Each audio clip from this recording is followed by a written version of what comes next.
Vamos ao vivo de novo lá na Delegacia de Investigações Gerais de Campinas com Fábio Oliveira. Dr. Ferrer está com ele para trazer mais detalhes sobre a Operação Iludere. Fabião.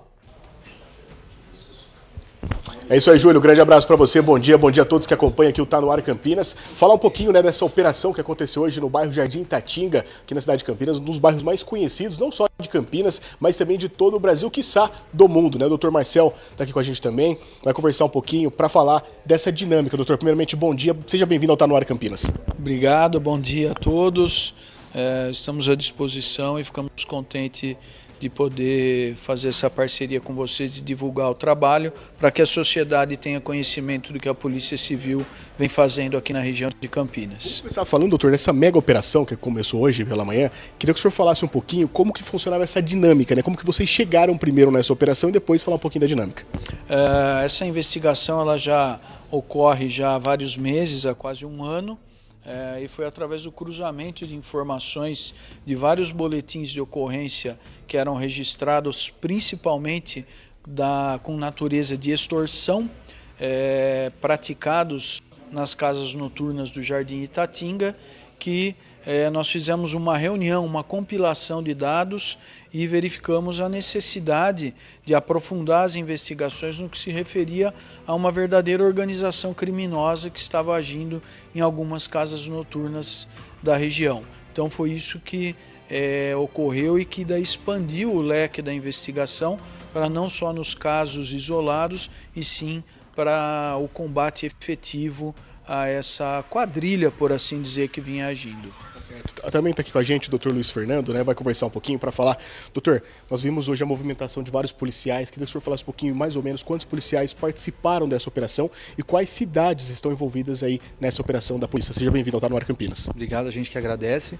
Realmente, a investigação identificou a organização criminosa muito bem estruturada, a sua capilaridade e abrangência em todo o território estadual em que eles agiam e se encontravam os seus investigados. Razão pela qual foi empregado hoje um efetivo aproximado de 160 policiais, mais de 50 viaturas, o grupo de operações especiais, tanto aqui de Campinas quanto o grupo de operações especiais de Santos, além do serviço aerotático, o Pelicano, que é o helicóptero da Polícia Civil, fez um sobrevoo aí, nos apoiou nas áreas mais delicadas aí do cumprimento da operação, onde havia possibilidade de fuga de suspeitos e eventual localização em área de mata, caso fosse necessário. E aí a gente entende que o resultado foi bastante positivo. Certamente os 15 indivíduos que permaneceram na condição de foragidos vão ser objeto de novas buscas para a gente conseguir efetivar a captura de todos os criminosos. E hoje 2 menores de idade e pelo menos 10 pessoas também maiores de idade. Queria que o senhor falasse um pouquinho da relação dessas pessoas com essa investigação. Exatamente, 2 menores envolvidos diretamente nos atos de extorsão e as 10 pessoas presas em decorrência do mandado de prisão temporária, também com envolvimento diretamente nas extorsões ou as iscas, que eram as pessoas que atraíam os clientes para dentro das casas noturnas e posteriormente acabavam por extorquí-los. Ou seja, todos os alvos com ordem de prisão ou de internação, no caso dos adolescentes, envolvimento direto nas práticas de extorsão e, consequentemente, estruturavam e faziam parte dessa organização criminosa. Certo. Doutor, nós estávamos falando agora há pouco aqui na coletiva de imprensa a relação dessas pessoas com o crime organizado. Eu queria que o senhor desse uma detalhada para a gente um pouquinho a relação dessas pessoas com o crime organizado e também a quantia de dinheiro que foi localizada. Por ser uma organização com hierarquia e com divisão de tarefas, isso já é um indicativo de uma atividade muito bem estruturada que é típica do crime organizado. E não é de hoje que já existem investigações comprovando a atuação do crime organizado nas casas noturnas lá do Jardim Itatinga. Algumas são exploradas efetivamente por integrantes do primeiro comando da capital e outras não pertencem ao comando propriamente dito, mas as pessoas que ali atuam são vinculadas à facção criminosa. Então, por isso que a gente pode dizer, sem sombra de dúvidas, que existe esse vínculo com o crime organizado. Inclusive, algumas das pessoas que já se encontravam presas na data de hoje por outros crimes recentes, elas são integrantes da facção. Estávamos falando, doutor, de vítimas, né? Muitas vítimas que acabaram procurando a delegacia, fazendo boletim de ocorrência por conta das extorsões que aconteciam lá. E essas extorsões não são de hoje, vem acontecendo há muito tempo, né? Eu queria que o senhor comentasse um pouquinho sobre essas vítimas que foram buscar ajuda. É uma situação constrangedora, porque isso dificulta muito o trabalho da polícia, porque algumas dessas vítimas não têm coragem de relatar os fatos, ou por vezes até fazem relatos, registram boletins de ocorrência com um conteúdo não totalmente verídico, porque elas não querem apresentar até para suas famílias a versão do que realmente aconteceu.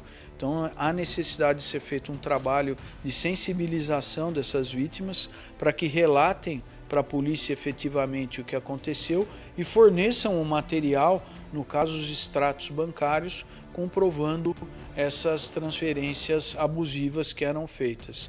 Então, o papel dessas vítimas foi fundamental e mesmo nos casos em que elas não têm condições, não reúnem condições de reconhecer as pessoas que praticavam as extorsões contra elas, nós lançamos mão desses outros recursos tecnológicos de cruzamento de dados telefônicos e bancários para, independentemente desse reconhecimento, poder imputar a responsabilidade criminal aos membros dessa organização criminosa. Tá certo, doutor. Deixa eu agradecer aqui o doutor Marcel que falou com a gente, o doutor Luiz Fernando também, aqui que atendeu a gente. Obrigado pela participação que está no Área Campinas. Explicando um pouquinho, Júlio, para você e também para quem está em casa, sobre essa operação que aconteceu hoje no Jardim Itatinga e também falando um pouquinho dos alvos, né? Aí, e daqui a pouco a gente traz todo o resumão, né, aqui dentro do Tá no Área Campinas. Julião.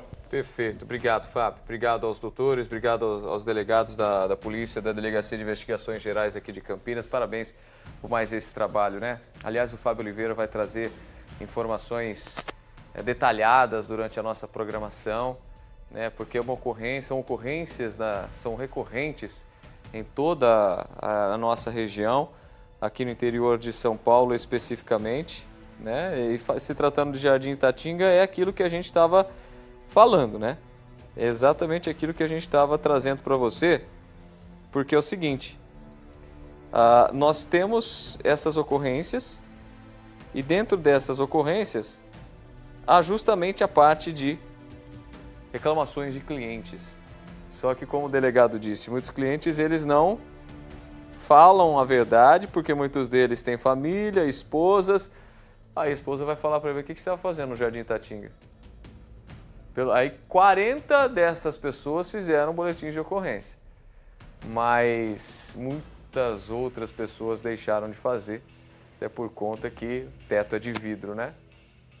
Enfim, coisas que acontecem e que são registradas e que vem parar no Tá no Ar Campinas. Por isso que eu falo para vocês, não apronta, porque depois vem parar no Tá no Ar Campinas, aí tudo que vem parar no Tá no Ar Campinas é oficial, imagens da Polícia Civil, da Delegacia de Investigações Gerais, imagens apuradas, autorizadas, boletins de ocorrência feitos, imprensa na porta da delegacia, e aí a coisa vem à tona. Então o negócio é o seguinte, a gente vai trazer mais detalhes no decorrer da nossa programação.